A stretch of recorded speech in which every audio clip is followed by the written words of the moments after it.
by-elections are always held when a member of parliament dies. In the case of many communities in the Upper West region, however, they're held when a man dies, leaving his wife or wives. It is a customary practice where women are forced to marry the brother of the late husband. Close male relations of the deceased contest keenly for the right to marry the widow without trying to know what disease might have caused the death of their late brother. On JoyNews Agenda today, our Upper West correspondent takes a look at the practice and how it is increasing the rate of HIV infections in the area. I have come to the home of Dagapoko, not her real name though.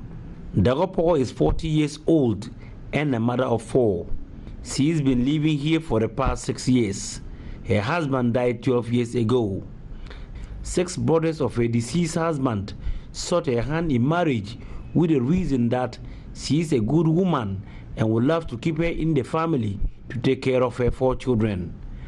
After dragging her feet for several months, as a young girl would probably do to her new suitor on her first date, she finally changed her mind and fell in love with her second husband.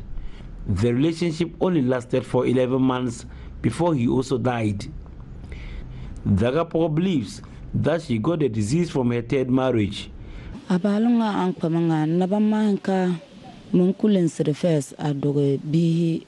can say that I had the disease after I gave birth to my 4th born. It was same with my second husband.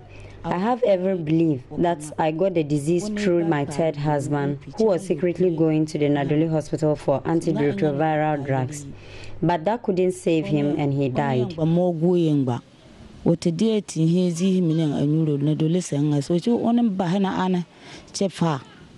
According to her, the 3rd husband never mentioned his HIV status, though they lived together for 2 years.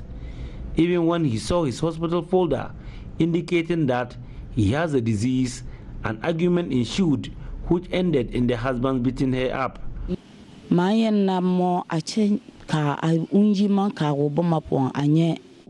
I searched through his room and saw his hospital folder. I took the folder to one of my sisters and she perused through it and revealed that my husband was positive for HIV.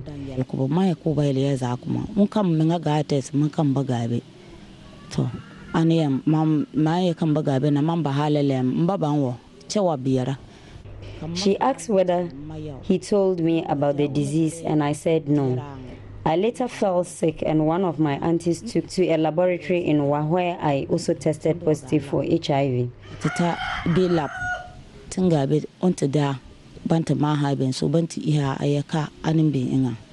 After going through the mandatory widowhood rights, the next set of prospective suitors, number 4 from the late husband's family, also started showing up. She refused to marry any of them, so the family banished her from the community. I told them that I am not going to marry again. They asked me why. I told them that I only want to stay and take care of my children. They said no way and banished me from the community. I took 3 of the children to my mother, leaving the last one with me here. Dagapoko's children do not have HIV. They are her greatest source of hope. The story of Pokona, not her real name also, is entirely different from that of Dagapoko. She is 46 years of age and has been living with the disease for the past 8 years. I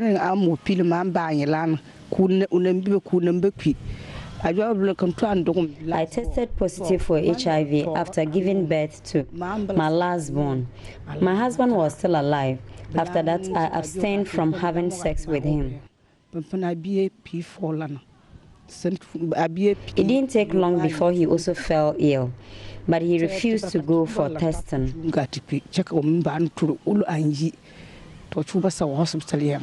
After the death of her husband, there have been consistent pressure from 2 of her late husband's brothers to marry her. She refused and was asked several times to leave the house. These brothers have tried to rape her several times. They asked me whether I am a Dagao or a Reverend Sister. I told them that these days there are several diseases. Even your own brother that died, you don't know the disease that killed him. I will only marry on condition that we go for testing. They asked me to leave the house, and I swore God Almighty that I will never leave. Founder and executive director of Sumawera Foundation, Christine Choka Saidu, has been working with vulnerable groups in the region for over 10 years. She is very worried about this tradition, which affects the health of women in the communities. Most women do not know what killed their husband. They all know the husband got sick and died. And the competitors who come in keenly for these women don't bother to find out what killed that person. But a lot of sensitization have gone on in the communities.